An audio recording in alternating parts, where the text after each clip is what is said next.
Let me take you on a whirlwind tour of some nonprofit advocates for Creative Commons. First up, we have NetSquared.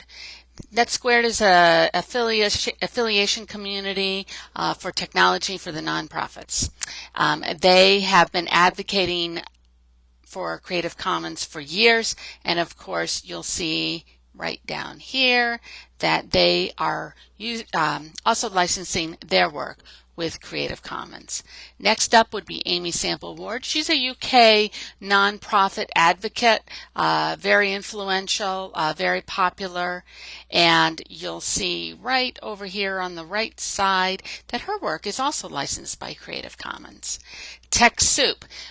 This is the place for technology and nonprofits. It's a great organization.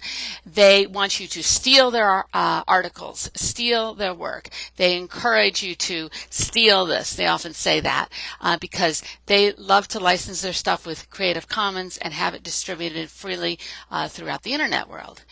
Beth Cantor, she is currently working with the Packard Foundation. She's an incredibly well-respected and influential nonprofit consultant. She's been on the Creative Commons bandwagon for many, many years. She often writes about Creative Commons, and of course her work, as you can see, is licensed. Let's take a look at some companies that are using Creative Commons. Well, first up, this might be surprising to you, but Coca-Cola on their Facebook content is licensing it all as Creative Commons. So that includes their badges, their widgets, their logos, their sayings, their articles, their artwork. All that is being licensed. They have 3.6 million Facebook fans, and they want it all freely distributed on the internet, and they've gone with Creative Commons. As far as Christian ministries, we have urbanministry.org, which is resources for urban ministries. It's a huge website, lots and lots of content on the website, and they are licensing their work with Creative Commons. If you click this, it takes you right to the type of Creative Commons licensing that they have. Next up would be the Children's Alliance. They're licensing their work with Creative Commons, and you'll see different badges down at the bottom. They're different but highly recognized. If you click on the badge, you can find exactly what type of license it is. You don't need to have a badge, but it's pretty common. Catholic University of America, right on their legal counsel website, they have their Creative Commons Attribution Non-Commercial Share Alike 3.0 license, and the fact that all the work on the Catholic University of America website is Creative Commons licensed.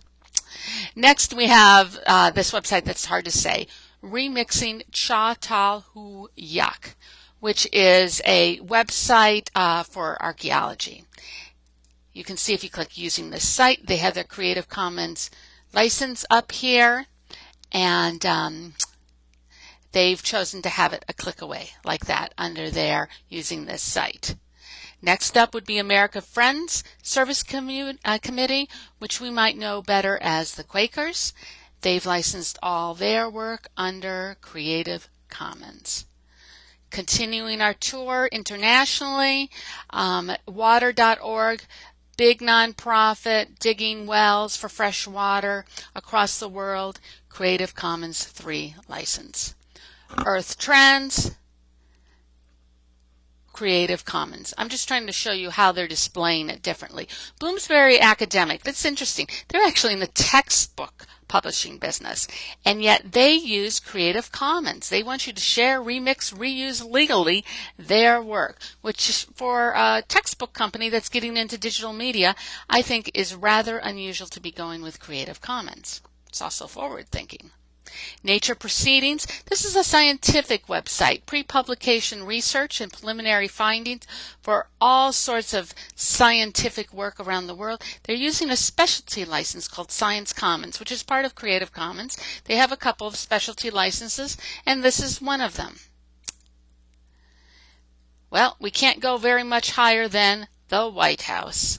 Whitehouse.gov is the website, and they are licensing everything on this website with Creative Commons. If you go down here to the bottom to copyright information, Click through on that. You'll see that they're using a Creative Commons Attribution 3. Of course you can. Lastly, I'd like to show you how Creative Commons is being displayed and used differently with exceptions. For example, if you have some copyrighted work that you want to honor that copyright, or if you have work that you would like to copyright, all rights reserved, or if you have work that for some reason you just don't want to fall under the Creative Commons, you can make exceptions. And guess who does this? Creative Commons. Down here at their website they say, except where otherwise noted, content on this site is licensed under a Creative Commons Attribution 3 license. And if you click on noted, what are they protecting? Well, they're trademarks. These trademarks are something that can be used, but they can't be remixed and used. And so they're spelling that out in this area. This is my local paper. Wicked Local is the internet site for all the local papers in the Boston area. And they have licensed all of their information on their website under Creative Commons. But they do have exceptions. And as you can see, AP has their own exception. And they are also saying that certain third-party publishers or anywhere it says all rights reserved, those are exceptions. And so you actually click on the link, you come to this, and you can find out what are the exceptions. The last thing I'd like to show you in this web video is something called FairShare. This is a great way to track how your content has spread across the internet that you've licensed Creative Commons. You put in your RSS feed for your website, and it can track where all your articles and content has spread to. As you can see, there have been 1,300,000 some pieces of content that have been shared over 16 million times. So it's really gotten a wide range. Now currently they aren't showing images, but there are other ways to track images. TinEye would be one. There's others as well.